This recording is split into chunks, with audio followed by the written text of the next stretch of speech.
For 12 years, David Whitmore lived every parent's worst nightmare. His little girl vanished without a trace, and the world told him to move on. But he couldn't.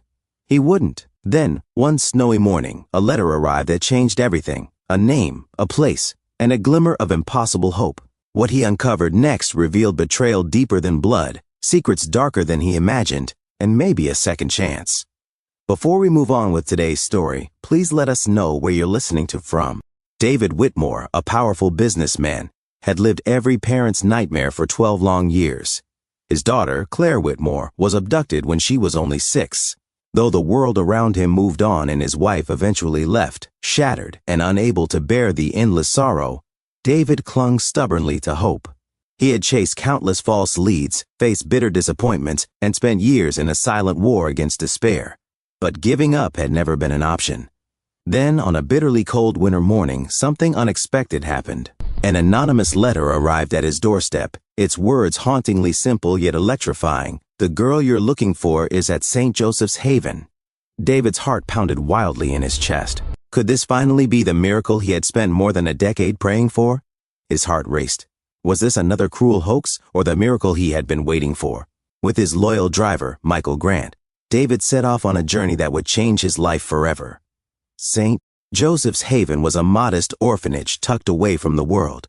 Sister Helena, cautious yet kind, welcomed David after hearing his plea. As he mingled with the children, his eyes locked on Sophie Bennett. She wore a silver bracelet, the exact one he had given Clare years ago, engraved with their secret phrase, "Forever Light." David's heart swelled with hope. He spent the day bonding with Sophie, who was quiet and guarded. Secretly, he took a strand of her hair for a DNA test. Days later, the results arrived, and they shattered him completely. Sophie was not his daughter. The truth hit David like a crushing wave, leaving him breathless and hollow. He had clung to the smallest possibility that fate had somehow brought Clare back to him through this gentle, quiet girl. Now, that dream dissolved into heartbreak. Yet, even as sorrow overwhelmed him, one thought burned brighter than all the rest. Sophie, though not his flesh and blood, needed someone. She needed him. And David realized with unwavering certainty that he could not and would not walk away from her.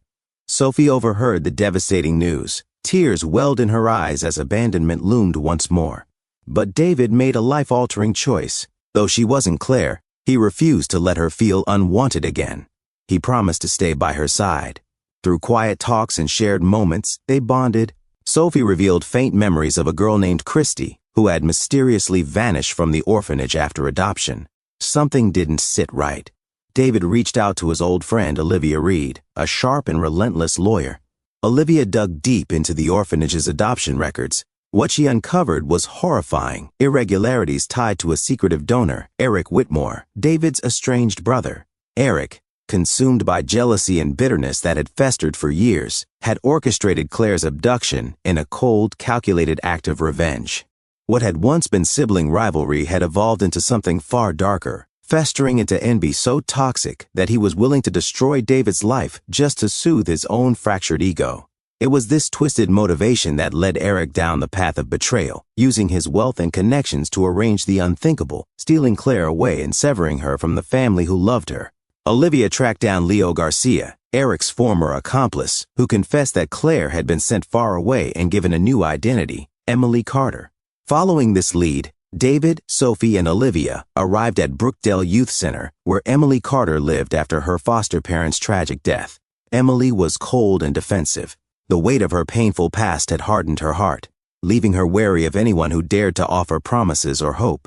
She refused to believe David's story. After all, how could she? Throughout her life, strangers and supposed well-wishers had disappointed her time and again.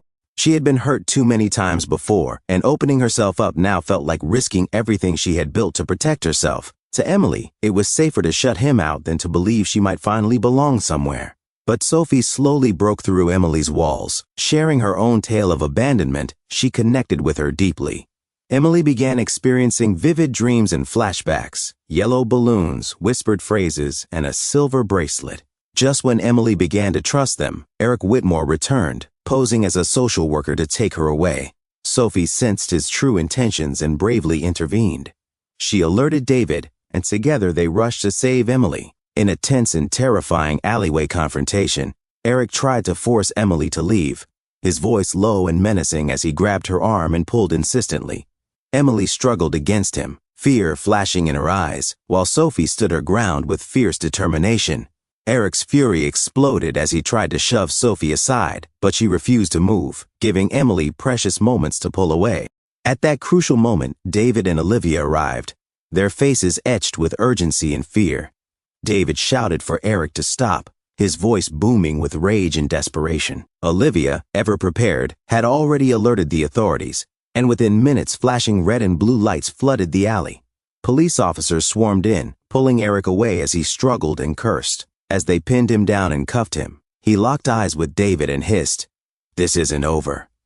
With Eric gone, Emily was left grappling deeply with her fractured identity, facing an emotional storm that she could no longer avoid. Years of trauma, confusion, and survival had shaped her into someone far removed from the innocent girl once known as Clare.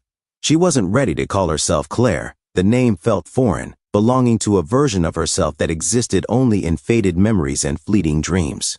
David assured her with unwavering tenderness.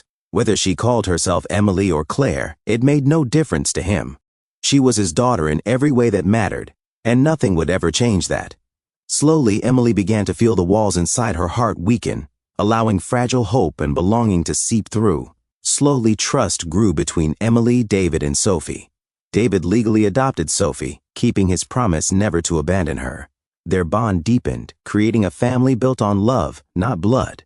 The day of Sophie's adoption ceremony arrived, filling the courthouse with an air of bittersweet joy. David sat at the table, signing the official papers with trembling hands as Sophie stood beside him, glowing with gratitude and excitement.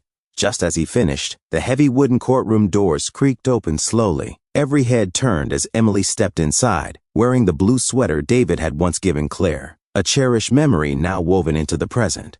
Her steps were hesitant yet determined, her eyes glimmering with unspoken emotion. Without saying a word, she walked gracefully across the room. As she reached David, Emily paused for a heartbeat before gently slipping her hand into his. The gesture, though simple, spoke volumes of forgiveness, trust, and the acceptance she had been afraid to offer until now. The room seemed to hold its breath as a silent but powerful bond solidified between them, marking the true beginning of their new chapter as a family. The photographer captured the powerful moment, David, Emily, and Sophie, standing together as a family reborn. Through betrayal, loss, and pain, they had found something extraordinary: healing, hope, and unconditional love. The past was finally behind them. Together, they would write the next chapter, as father, daughters, and a family united forever. But as they embraced their new beginning, one question lingered in every heart. Could love and trust truly erase the shadows of the past and create a bond that would never break? Please share your thoughts in the comments below. And thank you so much for listening to Storyline Narratives.